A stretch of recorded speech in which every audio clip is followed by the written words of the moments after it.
दिन पीर अजमल साहब का क्लिप चढ़ा था, मैं खुदा की कसम बड़ा रोया। होता है इस तरह हजरत। और जुल्म देखो हजरत कुर्बानी वालों का जरा। वो भाई जिसके 14 जी है उसको भी 4 ही बोटियां, और जिसके घर में 2 जी है उसको भी 4 ही बोटियां। और चल भाई जिसके 2 हैं उसको तो 4 समझ आ गई तेरी बात थोड़ी, हालांकि समझ वो भी नहीं आई।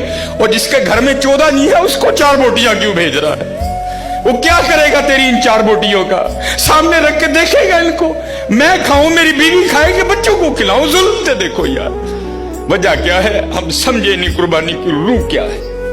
उस दिन पीर अजमल साहब का क्लिप चढ़ा था, मैं खुदा की कसम बड़ा रोया। होता है इस तरह हजरत। वो कहते हैं मदरसे का ना छोटा सा बच्चा था, और ईद इंजॉय भी बच्चे करते हैं हजरत, बड़ों का तो जमाना गुजर गया होता है ईद।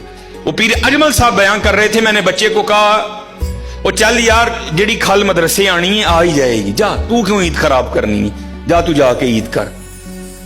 तो पीर अजमल साहब बयान कर रहे थे गखड़ शरीफ वाले, कहा था ईद पे घर नहीं आना, ईद तुमने वहां ही करनी है।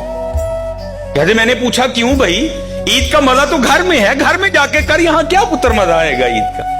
तो फरमाते वो बच्चा मुझे आगे से जवाब क्या देता है, अम्मी ने कहा था वो ईद मदरसे में करना, चल तू भी को बोटी खा ही लेगा। अल्लाह, चल ईद मदरसे च करी, तू भी को बोटी खा ही लेगा। भाजी माड़े नूं किहने बोटी भेजनी जे?